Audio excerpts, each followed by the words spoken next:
sejahtera bagi kita semua. Perkenalkan, kami dari kelompok 1 akan membahas materi mengenai dasar-dasar perpajakan untuk memenuhi tugas ujian dengan semester mata kuliah pengantar perpajakan yang diampu oleh Ibu Nurjanan Abdi Aziz, SEMAK. You do to me, play my emotions like a pair of puppet strings. Saya akan membahas mengenai definisi dan fungsi pajak. Untuk lebih jelasnya, langsung saja ke materinya. Materi yang pertama yaitu definisi pajak. Pajak adalah kontribusi yang wajib dibayarkan oleh individu atau badan usaha kepada pemerintah berdasarkan undang-undang, yang penggunaannya ditujukan untuk kepentingan umum dan pembangunan nasional. Adapun fungsi dari pajak adalah sebagai berikut. Yang pertama adalah pajak sebagai pendapatan negara. Pendapatan dari pajak dapat menjadi sumber utama bagi negara dalam membiayai kegiatan pemerintah dan pembangunan nasional. Dan yang kedua adalah sebagai alat pengatur ekonomi. Pajak dapat digunakan sebagai alat untuk mengatur ekonomi, contohnya dengan menaikkan tarif pajak impor untuk melindungi industri dalam negeri. Dan fungsi pajak yang ketiga adalah sebagai pengatur distribusi pendapatan. Pajak dapat digunakan untuk mengatur distribusi pendapatan agar lebih merata, contohnya dengan memberikan keringanan pajak untuk warga miskin atau menaikkan pajak bagi warga kaya. Dan yang keempat adalah pajak sebagai penyedia insentif ekonomi. Pajak dapat digunakan untuk memberikan insentif bagi sektor tertentu yang dianggap strategis. Contohnya dengan memberikan insentif pajak bagi perusahaan yang berinvestasi di bidang teknologi atau terbarukan. Dan fungsi pajak yang terakhir adalah sebagai alat pemerataan pelayanan publik. Pajak juga dapat digunakan sebagai alat yang memperata pelayanan publik, contohnya dengan menarik pajak daerah dan pajak properti untuk membiayai pembangunan infrastruktur di daerah yang kurang berkembang. Selanjutnya, mengenai materi syarat pemungutan pajak. Langsung saja ke materi. Agar pemungutan pajak tidak menimbulkan hambatan atau perlawanan, maka pemungutan pajak harus memenuhi syarat, yaitu 1. Syarat keadilan. Pelaksanaan pemungutan pajak harus adil sesuai dengan tujuan hukum, yakni mencapai keadilan dan undang-undang. Adil dalam perundang-undangan diantaranya mengenakan pajak secara umum dan merata serta disesuaikan dengan kemampuan masing-masing. Sementara itu, adil dalam pelaksanaannya, yaitu dengan memberikan hak bagi wajib pajak untuk mengajukan keberatan, penundaan dalam pembayaran dan mengajukan banding kepada pengadilan pajak. Yang kedua, ada syarat yuridis. Pemungutan pajak harus berdasarkan undang-undang di Indonesia diatur dalam Undang-Undang Dasar 1945 Pasal 23 Ayat 2. Hal ini memberikan jaminan hukum untuk menyatakan keadilan baik bagi negara maupun warga negara. Yang ketiga, ada syarat ekonomis. Pemungutan pajak tidak boleh mengganggu kelancaran kegiatan produksi maupun perdagangan sehingga tidak menimbulkan kerusuhan perekonomian masyarakat. Yang keempat, ada syarat finansial. Pemungutan pajak harus efisien sesuai dengan fungsi budgetier. Biaya pemungutan pajak harus lebih rendah dari hasil pemungutannya. Yang kelima, yaitu sistem pemungutan pajak harus sederhana. Sistem pemungutan yang sederhana akan memudahkan dan mendorong masyarakat dalam memenuhi kewajiban perpajakannya. Syarat ini telah dipenuhi oleh Undang-Undang Perpajakan yang baru. Adapun contoh dari pemungutan pajak yaitu bea materai disederhanakan dari 167 macam tarif menjadi 2 macam tarif. Dan tarif pajak pertambahan nilai atau PPN yang beragam disederhanakan terjadi hanya satu tarif yaitu 10%. Yang terakhir yaitu pajak perseroan untuk badan dan pajak pendapatan untuk perseorangan disederhanakan menjadi pajak penghasilan atau yang disingkat PPh yang berlaku bagi badan maupun perseorangan atau orang pribadi. Selanjutnya mengenai teori-teori yang mendukung pemungutan pajak serta kedudukan hukum pajak. Langsung saja ke materinya. Teori-teori yang mendukung pemungutan pajak, beberapa teori yang menjelaskan atau memberikan justifikasi pemberian hak kepada negara untuk memungut pajak. Teori-teori tersebut antara lain, yang pertama teori asuransi.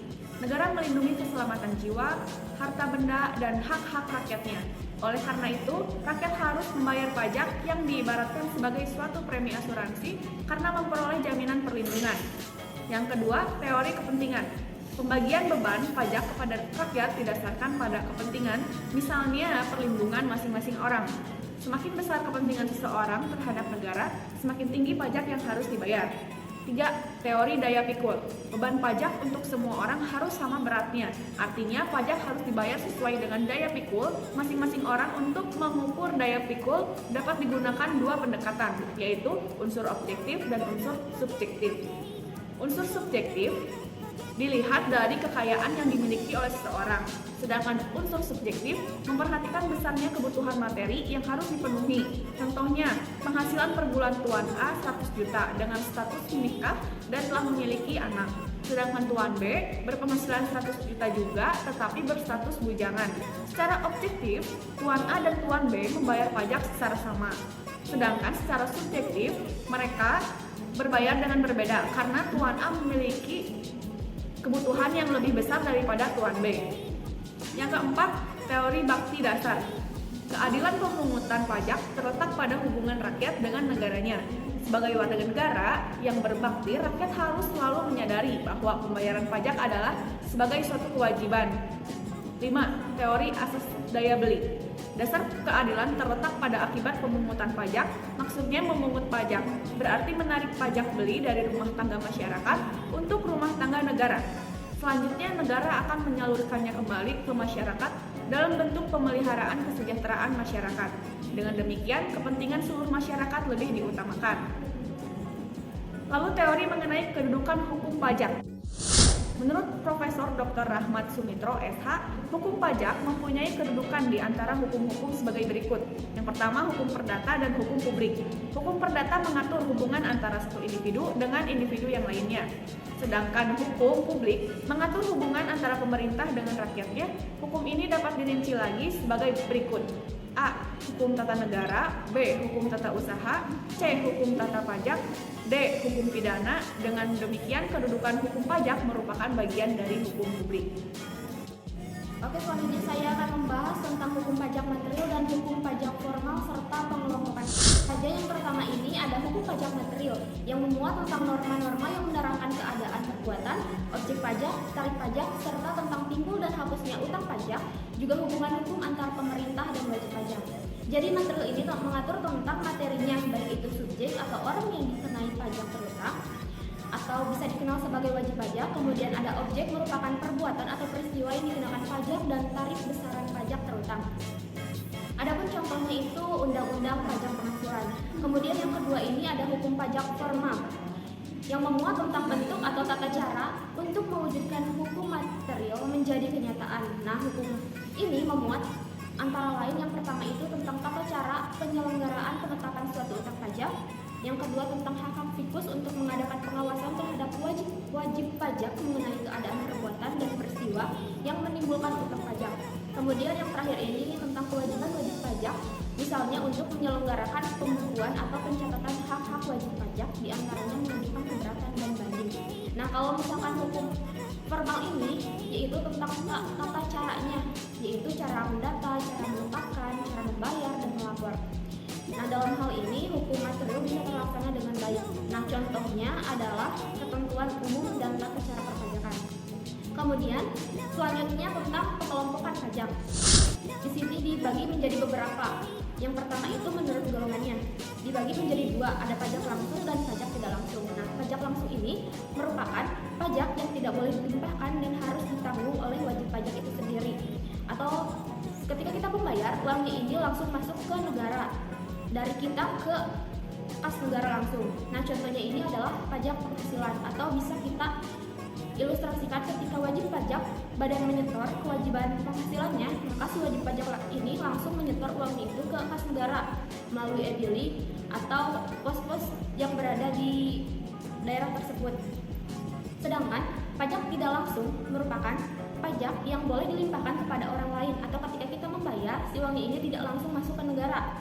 Nah, contohnya adalah pajak pertambahan nilai, atau bisa kita ilustrasikan ketika orang membeli barang di supermarket, di situ pasti ada tulisan PPN 10%. Maka uang itu tidak langsung masuk ke negara, melainkan pada pengusaha kena pajak, yaitu perusahaan atau perusahaan yang ada di supermarket itu. Kemudian menurut sifatnya dibagi menjadi dua, ada pajak subjektif dan pajak objektif. Nah, pajak subjektif ini yang namanya subjek pasti tentunya difokuskan dan dilihat dari subjeknya. Misalnya diilustrasikan ada subjek pajak dari luar negeri dan beliau merupakan orang Singapura, kemudian tinggal di Indonesia serta memberikan jasa hanya 10 hari dan memperoleh penghasilan, maka pemerintah Indonesia tidak berhak memajaki orang luar negeri ini karena pajaknya itu tetap berada di Singapura tempat dia asal. Nah, contohnya ini adalah pajak penghasilan. Kemudian ada pajak objektif yang pastinya fokus pada suatu objeknya. Contohnya pajak pertambahan nilai dan pajak penjualan atas barang luar.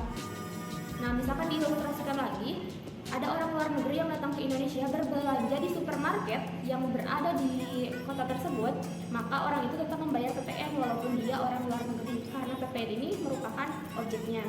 Kemudian yang terakhir ini ada menurut lembaga pemungutannya, yang dibagi menjadi dua, yaitu pajak pusat dan pajak daerah. Yang pajak pusat ini pastinya dikoordinir pemungutannya oleh Direktorat Jenderal Pajak dan pastinya langsung masuk ke pemerintah pusat APBN. Contohnya ini ada pajak penghasilan, pajak pertambahan nilai, dan pajak penjualan atas barang mewah dan bea material. Kemudian di sini ada pajak daerah. Nah, pajak daerah ini pastinya dikoordinir oleh pemerintah daerah dan pastinya masuk ke APBD. Dan pajak daerah ini terdiri atas pajak provinsi, juga pajak kabupaten atau kota. Nah, di mana pajak provinsi ini contohnya pajak kendaraan bermotor dan pajak bahan bakar kendaraan bermotor. Kemudian contoh dari pajak kabupaten atau kota ini merupakan pajak hotel, pajak restoran, dan pajak hiburan. Selanjutnya saya akan membahas tata cara pemungutan pajak. Langsung saja pada materinya. Tata cara pemungutan pajak terdiri dari 3, yaitu sel-sel pajak, asas pemungutan pajak, dan sistem pemungutan pajak. Pajak dapat dilakukan berdasarkan 3 sel-sel. Yang pertama yaitu sel-sel nyata didasarkan pada suatu objek atau penghasilan yang nyata. Kedua, sel-sel anggapan didasarkan pada suatu anggapan yang diatur oleh undang-undang. Dan yang ketiga, sel-sel campuran. Sel-sel ini merupakan kombinasi antara sel-sel nyata dan sel-sel anggapan. Asas pemungutan pajak terdiri dari asas domisili atau tempat tinggal, asas sumber, dan asas kebangsaan. Sistem pemungutan pajak ada 3. Yang pertama yaitu Official Assessment System, yaitu suatu sistem pemungutan yang memberi wewenang kepada pemerintah untuk menentukan besarnya pajak yang terutang kepada wajib pajak. Kedua, Self-Assessment System, yaitu suatu sistem pemungutan yang memberi wewenang kepada dirinya sendiri untuk menentukan besarnya pajak yang terutang. Dan yang ketiga yaitu Withholding System, yaitu suatu sistem pemungutan yang memberi wewenang kepada pihak ketiga bukan dari pemerintah maupun wajib pajak untuk memotong maupun memungut pajak yang terutang oleh wajib pajak. Materi selanjutnya yaitu mengenai timbul dan hapusnya utang pajak beserta hambatan pemungutan pajak. Langsung saja ke materi. Timbul dan hapusnya utang pajak. Ada 2 ajaran yang mengatur timbul dan hapusnya utang pajak, yaitu ajaran formal dan ajaran material. Yang pertama, ajaran formal. Ajaran formal yaitu utang pajak yang timbul karena dikeluarkannya surat ketetapan pajak oleh Fiskus. Ajaran formal ini diterapkan pada Official Assessment System. Yang kedua yaitu ajaran material. Ajaran material yaitu utang pajak yang timbul karena berlakunya undang-undang. Seseorang dapat dikenai pajak karena suatu keadaan dan perbuatan. Ajaran ini diterapkan pada self-assessment system. Adapun hapusnya utang pajak dapat disebabkan oleh beberapa hal, diantaranya yaitu yang pertama, pembayaran. Maksud dari pembayaran yaitu utang pajak akan dihapus apabila wajib pajak telah membayar utang pajaknya. Dalam pembayaran pajak harus dilakukan dalam bentuk penyebaran uang ke tempat-tempat yang telah ditunjuk oleh Menteri Keuangan dan bukan dalam bentuk barang. Yang kedua yaitu kompensasi. Kompensasi terjadi apabila wajib pajak mempunyai tagihan berupa kelebihan pembayaran pajak. Jumlah kelebihan pembayaran pajak yang diterima wajib pajak sebelumnya harus dikompensasikan dengan pajak-pajak lainnya yang terutang. Yang ketiga yaitu kadaluarsa. Maksud dari kadaluarsa yaitu sebagai salah satu sebab berakhirnya utang pajak dan hapusnya perikatan atau hak untuk menagih dan kewajiban untuk membayar utang karena lampaunya jangka waktu tertentu yang ditetapkan dalam undang-undang. Yang keempat yaitu pembebasan dan penghapusan. Maksud dari pembebasan dan penghapusan yaitu wajib pajak yang menunggak pajak setelah dilakukan penelitian, telah meninggal atau pailit dan tidak memiliki ahli waris yang dapat diusulkan untuk dihapusnya utang pajak, atau yang bersangkutan mengajukan keberatan pajak kepada Mahkamah Pengadilan Pajak tentang besarnya pajak terhutang yang harus dibayarnya. Materi yang selanjutnya yaitu hambatan pemungutan pajak. Hambatan terhadap pemungutan pajak dapat dikelompokkan menjadi 2, yaitu perlawanan pasif dan perlawanan aktif. Yang pertama, perlawanan pasif. Maksud dari perlawanan pasif yaitu masyarakat enggan atau pasif dalam membayar pajak yang dapat disebabkan antara lain. Yang pertama, perkembangan intelektual dan moral masyarakat. Yang kedua yaitu sistem perpajakan yang mungkin sulit untuk dipahami oleh masyarakat. Yang ketiga yaitu sistem kontrol yang tidak dapat dilakukan atau dilaksanakan dengan baik. Yang kedua yaitu perlawanan aktif. Perlawanan aktif dapat meliputi semua usaha dan perbuatan yang dilakukan oleh pajak dengan tujuan untuk menghindari pajak.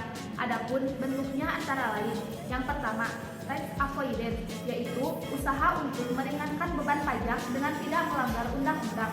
Yang kedua yaitu tax evasion, yaitu usaha meringankan beban pajak dengan cara melanggar undang-undang atau menggelapkan pajak. Materi yang terakhir yaitu tarif pajak. Langsung saja ke materinya. Tarif pajak merupakan dasar pengenaan pajak terhadap objek pajak yang menjadi tanggungannya. Tarif pajak biasanya berupa persentase. Adapun pengertian dasar pengenaan pajak adalah nilai berupa uang yang dijadikan dasar untuk menghitung pajak yang terutang. Dalam pemungutan pajak terdapat beberapa jenis tarif pajak. Yang pertama, tarif sebanding atau proporsional adalah tarif berupa persentase yang tetap terhadap berapapun jumlah yang dikenai pajak sehingga besar pajak yang terutang proporsional pada besarnya nilai yang dikenai pajak. Contohnya PPN dan PBB. Jenis tarif pajak yang kedua yaitu tarif tetap adalah tarif berupa jumlah yang tetap atau sama terhadap berapapun jumlah yang dikenai pajak sehingga besarnya pajak yang terutang tetap. Contohnya bea materai. Jenis pajak yang ketiga yaitu tarif progresif. Tarif progresif adalah persentase tarif yang digunakan semakin besar bila jumlah yang dikenai pajak semakin besar. Contohnya adalah pajak penghasilan orang pribadi. Menurut kenaikan persentase tarifnya, tarif pajak dibagi menjadi 3. Yang pertama, tarif progresif, yaitu jenis tarif progresif yang kenaikan persentasenya semakin besar. Yang kedua, tarif progresif tetap, yaitu jenis tarif progresif yang kenaikan persentasenya tetap. Yang terakhir yaitu tarif progresif degresif, yaitu jenis tarif yang kenaikan persentasenya menurun atau degresif.